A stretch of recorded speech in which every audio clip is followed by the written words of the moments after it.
আসসালামু আলাইকুম। আপনারা কেমন আছেন? আশা করি কাছে দূরে যে যেখানে আছেন সবাই ভালো আছেন। আমরাও ভালো আছি। নতুন আরেকটি ব্লগ নিয়ে আপনাদের মাঝে হাজির হয়ে গেলাম। আমি এসএম ফ্যামিলি ব্লগার কুষ্টিয়া থেকে বলছি। তো আজ আমরা ঘুরতে বের হয়েছি বাসার সামনেই তো পুতুল ক্ষেত। তো সেটা বিস্তারিত জানাবো। তো প্রথমেই কুষ্টিয়ার বিখ্যাত ঝুরি ভাজা খাচ্ছি। তো এখানে হলো ধানের খোলা হবে। তো কোথাও আর কি বাদ নেই খোলা হওয়া। তো যেখানে আর কি গ্রাম বেশিরভাগ, তো সেখানে থাকলে মোটামুটি ভালোই লাগে। তো তারপরে সব জায়গায় আর কি খোলা পৌঁছে যাবে। আর এখন হলো এই যে মিষ্টি সিঙ্গারা খাচ্ছি।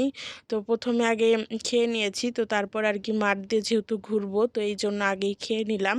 তো এখন হলো মাঠের ভিতর দিয়ে যাচ্ছি আর এই যে খাচ্ছি। আর বড় মামি, তারপর মেজো মামি, আমি, আমার মামাতো বোন, তারপর আমার ভাই আর নানি, তো সবাই মিলে যাচ্ছি। আর হলো মাঠে আর কি বের হতে চাচ্ছিলাম অনেক দিন ধরেই, কিন্তু আর কি যাওয়া হয় না। তো বাসায় যেহেতু আনন্দ ফুর্তি করি, গল্পগুজব করি, তো সেই জন্য এবার আর কি বেশিরভাগই আর কি বাইরে যাওয়া হয়নি। তো আজকে ভাবলাম আমরা একটু বের হই, কারণ বাসায় যাওয়ার সময় হয়ে যাচ্ছে, তো আপনাদের সাথে কিছুই শেয়ার করা হচ্ছে না। তো ভালো মতো তো একটু পর পর আর কি বেড়ানোর ভিডিওগুলো ছাড়বো আপনাদের সামনে, মানে শেয়ার করব। তো তারপরে তো আবার প্রতিদিনের কাজকর্ম আছেই, তো একঘেয়েমি লাগবে। তো এখন যেহেতু একটু ঘুরছি তো এটাই শেয়ার করি। তো তারপরে তো আবার কবে আসবো বেড়াতে তো এটা তো আর শিওর নই। আর হলো এই যে সামনে যে একটু ঘাসের মতো দেখা যাচ্ছে, তো ওটাই হলো পুতুল ক্ষেত। তো নানির কাছে আর কি গল্প শুনেছি, তো বলছি আস্তে আস্তে। তো এখন সামনের দিকে যাচ্ছি। আর হলো এগুলো হলো বিচালি বলে, তো ধানের আর কি ধান নেওয়ার পরে যেটা থাকে তো এটাকেই বিচালি বলে এখানে। আর এই বিচালি আর কি গরুকে খাওয়ায়, আর এখানকার মানুষ আর কি গরুকে অনেক সুন্দরভাবে খাওয়ায়। এই বিচালি কেটে তারপর গুঁড়ো ভাত সব কিছু একসাথে মাখিয়ে আর কি মানুষকে যেভাবে খাওয়ায় অনেক সুন্দর করে, তো গরুকেও আর কি এভাবেই গুছিয়ে খাওয়ায়। তো মানিকগঞ্জে আর কি আমি দেখেছি ঘাসই খাওয়ায় বেশি, তো এখানে আর কি বিচালি খাওয়ায়। আর সামনে এই যে হলো সরিষা ক্ষেত ছিল, তো সরিষা ক্ষেতগুলো অনেক ভালো লেগেছে।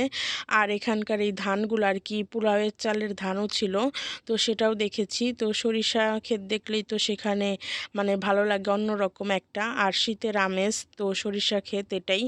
আর হলো এই গ্রাম থেকে আমরা সামনের গ্রামে যাব, তো তাড়াতাড়ি করে হাঁটছি। তো বিকেলে রাজানের পরেই এসেছি।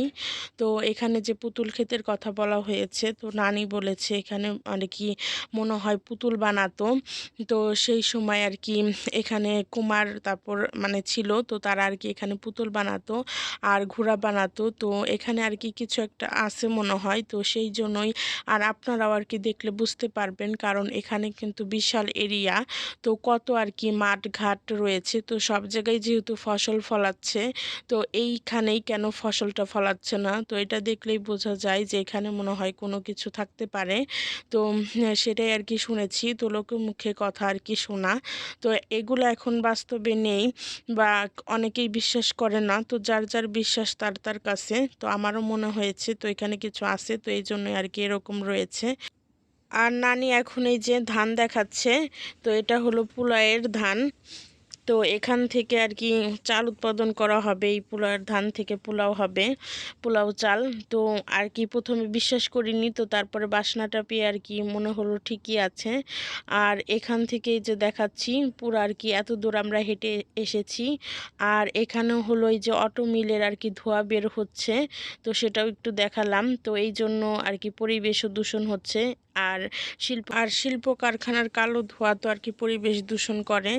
আর এখানে এই যে বিচালিগুলো সারিবদ্ধ করে রেখে দিয়েছে, তো এগুলো আবার বাসায় নিয়ে যাবে। তো তারপর আর কি ধান বের করবে বিচালি থেকে। তো এখন তো আধুনিক প্রযুক্তি হয়ে গেছে, তো সেই জন্য ধান মাড়াই করা তো মানে সহজ হয়ে গেছে আগের তুলনায়। তো এই গ্রামের ভিতরেও এই যে বাড়িগুলো ছিল, তো এখানেও এই যে একটা বিড়াল দেখা যাচ্ছে, তো বিড়ালটাও আর কি সুন্দর ছিল। আর আমার ভাই তো বিড়াল নিয়ে যেতে চেয়েছে বাসায়, তো দেখা যাক কোনটা নিয়ে যাই। আর হলো এই যে এখানকার সরিষাগুলো ছোট ছিল, তো এক জায়গায় আর কি বড়, এক জায়গায় ছোট। আর এই যে সূর্য দেখা যাচ্ছে, আর বাসায় যাব তাড়াতাড়ি করছি আমরা। তো খেতে আর কি বেশি শাক ছিল না, তো সরিষার শাক একবার তুলতে চেয়েছিলাম কিন্তু দেরি হয়ে যাবে দেখে আর তুললাম না। আর এখানকার এই যে কচু শাকগুলো দেখে আর কি তুলতে মনে চাচ্ছিল, তো নানি বলেছে অন্য একদিন আসবো তোলার জন্য।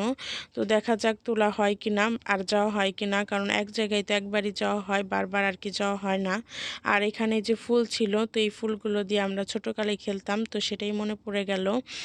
আর হলো এখন এই যে এই রাস্তা ধরে আর কি আমরা সোজা যাব। আর এখানে যে পুকুরটা ছিল, তো পুকুরটাও একটু শেয়ার করলাম। আর এখান থেকে এই অটো মিলটাই আপনাদের সাথে আর কি শেয়ার করতে চাচ্ছি, কাছ থেকে আর কি ফোকাস করতে চাচ্ছি। আর এখানে আর কি মাটির বাড়িও দেখেছি, তো সেটাও শেয়ার করব আস্তে আস্তে, তো সামনের দিকেই আর কি দেখেছি, তো সেটাই বলছি এখন। তো বিকেলের সৌন্দর্য একটা অন্যরকম।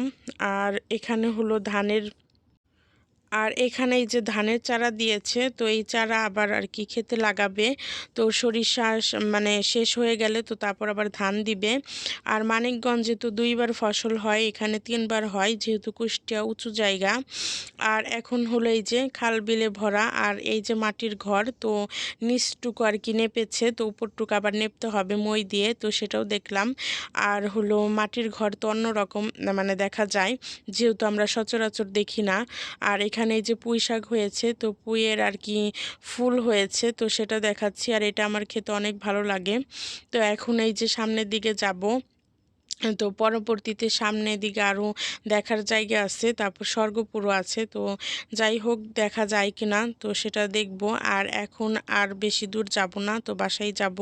তো ওই দিক দিয়ে এসে তারপর আর কি এখন আবার মাঠ দিয়ে নেমে যাব। তো এই বিলটা অনেক বড় ছিল, আর এখানেও অনেক হাঁস ছিল।